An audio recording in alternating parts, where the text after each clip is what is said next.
কেন জানি না বাচ্চারা একদমই শাক খেতে চায় না। তাদেরকে যদি আমরা ইফতারে একটু অন্যরকমভাবে খাওয়াই তাহলে কেমন হয়? তো ফ্রেন্ডস, আসসালামু আলাইকুম। সবাই কেমন আছেন? আশা করি সবাই ভালো আছেন। আপনাদের দোয়াতে আলহামদুলিল্লাহ আমিও ভালো আছি। আর হ্যাঁ, সবাইকে রমজান মুবারক। তো বন্ধুরা, আজকে আমি লাল শাকের পেঁয়াজু বানাবো। আর লাল শাকের পেঁয়াজু বানানোর জন্য আমার তো লাল শাক অবশ্যই লাগবে। আর এইদিকে দেখেন আমি লাল শাক নিয়েছি। আর লাল শাকগুলো একটা একটা করে সবগুলো শাকই বেছে নিয়েব। আর এইদিকে দেখেন আমার কিন্তু শাকগুলা বাছা হয়ে গিয়েছে। তারপর আমি শাকগুলোকে ভালোভাবে ধুয়ে পরিষ্কার করে নিব। আসলে আমার আম্মা জানরা রোজা আসছে পর শাক মাছ ওরা একবারেই খেতে চায় না। তো আমি চেষ্টা করি ইফতারে ওদেরকে যে কোনো সবজি বা শাক দিয়ে ইফতার বানিয়ে দেওয়ার জন্য। আর যেহেতু বাচ্চারা ভাজা পোড়া কিন্তু অনেক পছন্দ করে। যাই হোক, আপনাদের সাথে কথা বলতে বলতে শাকগুলো ধুয়ে আমি একদম ছোট ছোট কুচি কুচি করে কেটে নিয়েছি। আর তার মধ্যে দিয়েছি বন্ধুরা চাউলের গুঁড়ো, আর দিয়েছি পরিমাপ মতো লবণ, আর তারপরে দিয়েছি গরম মশলার গুঁড়ো, আর তারপরে দিয়েছি সামান্য একটু টেস্টিং সল্ট। আর তারপরে দিয়েছি বন্ধুরা পেঁয়াজ কুচি, যেহেতু পেঁয়াজু বানাবো পেঁয়াজ কুচিটা একটু বেশি করে দিতে হবে।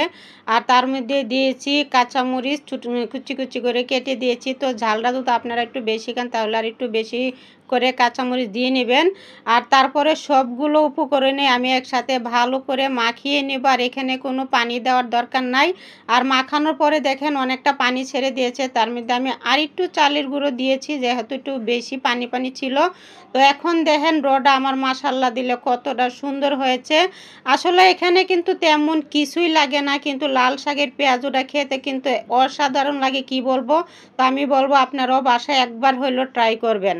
যাই হোক, আর তারপরে চলে আসলাম পাকঘরে। এসে কড়াইতে তেল দিয়ে দিয়েছিলাম। আর তেলটা গরম হওয়ার পরে আমি সবগুলো পেঁয়াজুই একটা একটা করে দিয়েছি। আর এভাবে সবগুলো পেঁয়াজুই দিয়ে দিব।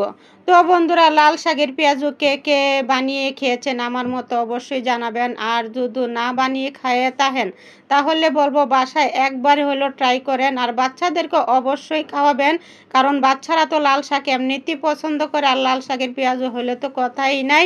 আর এইদিকে দেখেন আপনাদের সাথে কথা বলতে বলতে আমার লাল শাকের পেঁয়াজগুলো কিন্তু এক পিঠ হয়ে গিয়েছিল। তারপরে আমি উল্টে নিয়েছি।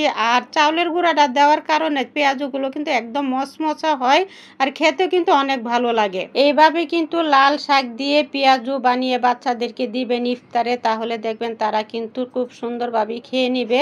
আর পেঁয়াজগুলো কিন্তু হয়ে গিয়েছে। আর তারপরে দেখেন বন্ধুরা আমি কিন্তু নামিয়ে নিয়েছি। আর নামিয়ে একটি প্লেটে ঢেলে দিয়েছি। তো বন্ধুরা, আমার লাল শাকের পেঁয়াজগুলো কেমন হয়েছে অবশ্যই জানাবেন। আর তাছাড়াও এটা একটি পুষ্টিকর খাবার। তো এইভাবে আপনারা লাল শাক দিয়ে পেঁয়াজু বানিয়ে ইফতারে দেবেন, ছোট বড় সবাই কিন্তু খুশি হয়ে খেয়ে নেবে।